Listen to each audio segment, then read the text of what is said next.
Hello friends, आज मैं आपको सुनाने जा रही हूँ एक ऐसा किस्सा जो है एक आलसी बीबी का। एक परिवार यानी कि जैसे कि कहते हैं ना कि जिस तरीके से आदमी का काम होता है उस तरीके से घर में औरत का भी काम होता है। तो एक आदमी था, वो एक स्कूल में हेड मास्टर था। वो यानी कि बच्चों को पढ़ाता था, टीचर था, हेड मास्टर नहीं टीचर था। तो डेली यानी कि घर का काम करके उसकी बीवी बहुत आलसी थी, बहुत ज़्यादा आलसी थी।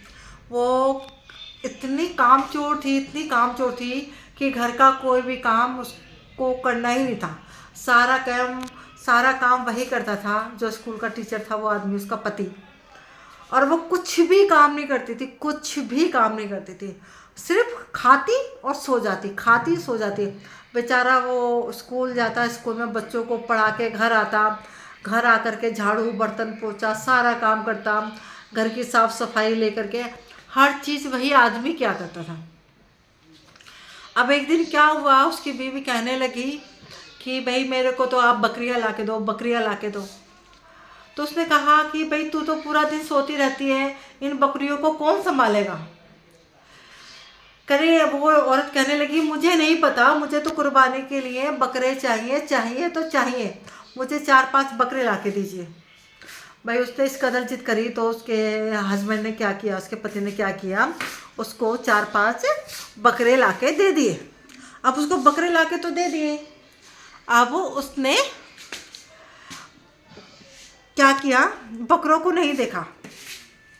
अब वो आदमी कहने लग गया भाई तू तो पूरा दिन भर सोती रहती है, क्या मैं इन बकरों के लिए मैं डेली स्कूल भी जाऊं और जो है घर का भी काम करूं और इन बकरियों के लिए घास चारा पानी भी लेकर के आऊं।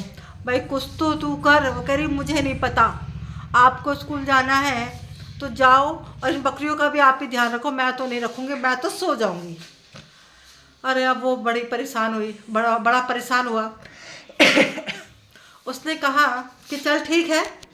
वो स्कूल गया, स्कूल अपने साथ साथ जाते जाते अपनी बकरियों को लेके वो स्कूल के लिए रवाना हो गया।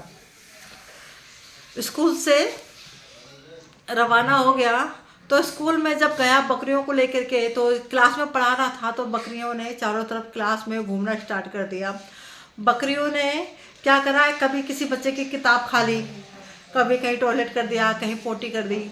इस तरीके से बकरियों ने वहाँ पे यानी कि कूड़ा कबाड़ा गंदगी मचानी शुरू कर दी। सारे बच्चे रोने लगे, कह रहे हैं कि ये तो बहुत गंदगी मचा रही है, स्मेल आ रही है, हम पढ़ेंगे, हमें मेरे तो किताब भी खाली। यानी इस तरीके से सबने अपनी अपनी बात रखनी स्टार्ट कर दी। अब जो है बकरियां बाहर निकली तो बाहर हेड मास्टर स्कूल का जो प्रिंसिपल था, वाइस प्रिंसिपल, वो घूम रहा था। तो बकरियों ने क्या करा, बकरियों को अक्सर क्या आदत होती है, कपड़ा खाने की आदत होती है। तो उस वाइस प्रिंसिपल की धोती को बकरियों ने चबाना स्टार्ट कर दिया। जब बकरियों ने चबाना स्टार्ट कर दिया तो वाइस प्रिंसिपल को बहुत गुस्सा आया।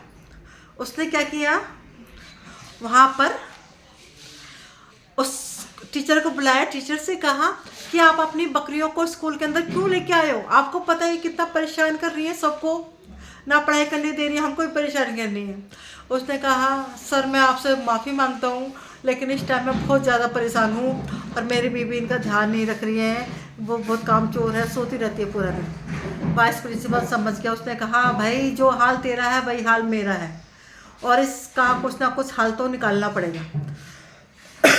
उसने उसके कान में कुछ फुसफुसाया और वह उससे कहा कि आप एक काम कीजिए, आप घर जाइए और मैं देखता हूँ। फिर वाइस प्रिंसिपल जो था उसने पुलिस की ड्रेस पहनी और उस टीचर के घर चला गया और जाके दरवाज़ा बजाया। उसकी बीवी सो रही थी और वो बेचारा जो टीचर था वो किचन में काम कर रहा था, बर्तन धो रहा था।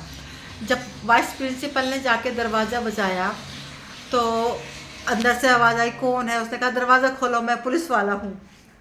वो दोनों मियाँ बीवी आते हैं, टीचर्स और उसकी वाइफ जो सोती रहती है, वो आते हैं निकल के। हाँ जी बोलिए, आपकी बकरियों ने मेरे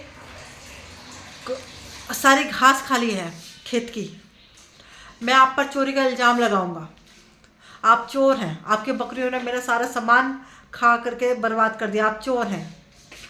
भाई उसका जो टीचर था उसने ही कहा, सॉरी सर, मेरे से गलती हो गई, ये बकरियां मेरी नहीं है, मेरी बीवी की हैं। अब मैं स्कूल जाता हूँ, मैं इन बकरियों को देखूँ या उसको देखूँ। उसने कहा, वाइस प्रिंसिपल ने, जो पुलिस बन के आया था, हाँ आप तो स्कूल जाते हो, आप कैसे देखोगे, ये जिम्मेदारी तो औरत की है ना।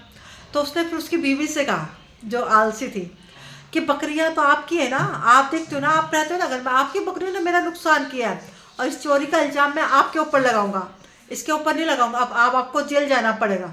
उसकी बीवी डर गई, घबरा गई कि अब क्या होगा, अब क्या होगा, अब तो मेरे को चोरी का इल्ज़ाम उस पर लग रहा है, तब मैं क्या करूं, क्या करूं, क्या करूं। अब उसने क्या किया, उसने माफ़ी मांगी और उसने कहा कि आज के बाद मैं अपनी बकरियों का ध्यान रखूंगी और आपके खेत में नहीं जाने दूंगी। उसने, पुलिस वाले ने कहा कि आज के बाद अगर तेरी बकरियां मेरे खेत में घुसी या मेरे घर में घुसी या मेरा कुछ भी नुकसान हुआ तो देखो, मैं आपको आखिरी बार वार्निंग दे रहा हूँ कि आपको मैं थाने में बंद कर दूंगा। इस बात से वो घबरा गई और उसने ये कहा कि आज के बाद आपको घर का काम भी करना है, ये जाता है, नहीं तो मैं आपको उठा के थाने में बंद कर। इस बात से वो, उसकी बीवी डर गई। उसने क्या किया, बकरियों को ध्यान रखना भी स्टार्ट कर दिया और घर का सारा काम करना भी स्टार्ट कर दिया। तो वो घर का पूरा काम भी करती थी और बकरियों का भी ध्यान रखती थी और उसकी सेवा पानी भी करती थी। और जब वो टीचर स्कूल गया तो उसने अपने जो प्रिंसिपल था उसका थैंक्स कहा कि बहुत बहुत शुक्रिया, आपने मेरी बीवी को थोड़ी सबक सिखाया। तो उसने कहा, आप मुझे शुक्रिया मत कीजिए, अभी मैंने आपकी हेल्प करी है, अब आपने मेरी हेल्प करनी है। वो दोनों इस बात को लेकर के हंसने लगे। वो समझ गए कि जो कहानी मेरी है वही टीचर की भी है। हो सकता है उनकी बीवी भी आलसी थी तो कुछ ना कुछ तो सबक सिखाना ही था। इसी तरीके से उन्होंने एक दूसरे की हेल्प करी। तो भाई इतना आलस करना भी अच्छी बात नहीं है। आलस मत कीजिए, आगे बढ़िए और अपने जीवन में आगे बढ़िए और एक वो रास्ता हासिल कीजिए जो तरक्की का रास्ता आता है। और ये ब्लॉग्स मैंने स्पेशल आपके लिए इसलिए बनाया कि भाई आलस छोड़ो, आलस बुरी बला है, क्योंकि जो आलस करता है ना वो इंसान कभी कामयाब नहीं हो सकता। और आप मुझे इजाज़त दीजिए, बाय, सब्बा खैर, खुदा हाफिज़। और आपको ये ब्लॉग कैसा लगा, ये कहानी आपको कैसी लगी, भाई मुझे कमेंट बॉक्स में ज़रूर बताइएगा, क्योंकि मैं आपके लिए लाती रहूँगी ऐसे ही बहुत ही अच्छे अच्छे ब्लॉग्स और कहानियाँ। और अब मुझे इजाज़त दीजिए, बाय बाय, शब्बा खैर, खुदा हाफिज़, टाटा।